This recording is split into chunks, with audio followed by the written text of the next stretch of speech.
Kalau kita lihat cukup ramai nih transaksi misterius di pasar negosiasi dalam beberapa pekan terakhir. Nilainya pun tidak main-main. Terakhir per 27 Maret tercatat transaksi jumbo di pasar negosiasi mencapai 1 triliun rupiah. Nah, menurut Anda apakah praktik transaksi jumbo di pasar negosiasi ini sebetulnya masuk ke dalam kategori wajar?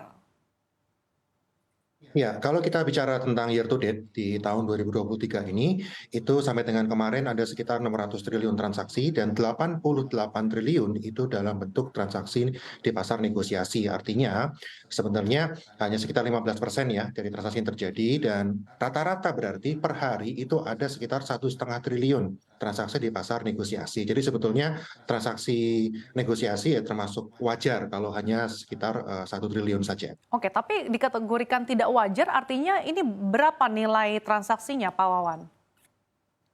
Sebetulnya kalau kita bicara wajar tidak wajar itu, pasar negosiasi sendiri kan ada, eee, peruntukannya sendiri ya. Ya. Misalnya kalau terjadi, perpindahan saham pengendali, ada misalnya, emiten ABC itu pengendalinya dijual dari pihak C ke pihak D, itu bisa saja nilai sahamnya belasan triliun itu pernah terjadi, ada transaksi negosiasi hingga 20 triliun dalam sehari, itu juga wajar kalau memang yang terjadi adalah, penjualan saham dalam jumlah besar seperti itu. Jadi sebetulnya dibilang wajar tidak wajar dalam pasar negosiasi ini adalah karena terjadi transaksi atas kesepakatan dua belah pihak begitu ya.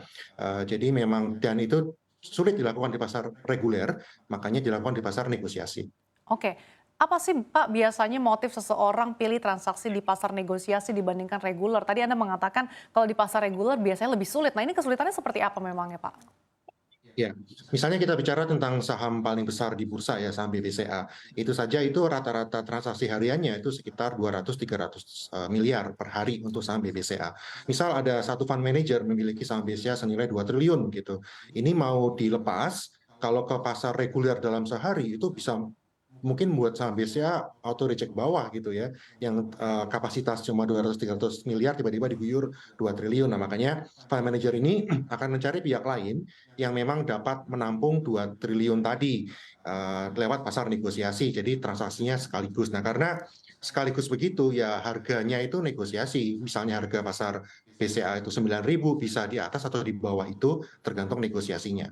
Oke, tapi dengan melihat, keuntungan ini, apakah ini juga di satu sisi menjadi celah bagi para market maker untuk bermain goreng saham gitu, Pak? Karena kalau di pasar negosiasi ini kan, bisa membeli harga saham dengan harga yang lebih murah dibandingkan dengan harga sesuai dengan mekanisme pasar. Ya betul. Ya memang celah selalu ada ya, tetapi saya yakin juga dari Bursa Efek Indonesia punya datanya kok.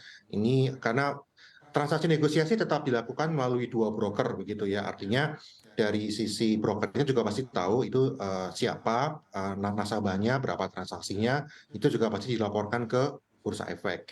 Untuk saya pribadi juga bisa saja ya di pasar nego, karena misalnya seperti ini, harga saham di pasar reguler itu minimal di Rp50, itu sudah tidak bisa turun lagi. Tapi kalau saya punya sahamnya dan saya mau jual, ya saya tawarkannya di pasar nego. Mungkin saya bersedia nih, nggak apa-apa saya rugi, yang penting sahamnya saya lepas di harga 20, 10, atau bahkan di harga Rp1 pun itu mungkin di pasar nego.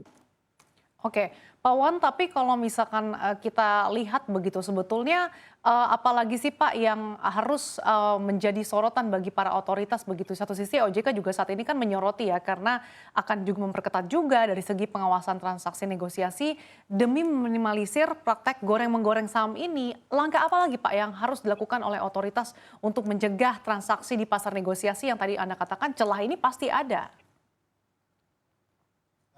Iya, sebetulnya untuk kalau memang itu betul-betul transaksi atas kesepakatan dua belah pihak tanpa tekanan begitu ya, itu ya kita bisa bilang itu ya wajar saja kalau terjadi di pasar nego. Tapi memang untuk beberapa institusi saya ya yakin ya memang harus diatur. Contoh saat ini, yang saya tahu untuk fund manager, manajer investasi yang mengelola reksadana begitu, kalau mereka melakukan transaksi di pasar negosiasi ada aturannya, diatur ada aturan arm's length namanya. Artinya harga pasar negosiasinya itu tidak boleh terlalu jauh daripada harga, reguler Oke, harga di jadi pasar memang sudah reguler. ada aturannya tidak boleh terlalu jauh gitu ya Pak Wan ya?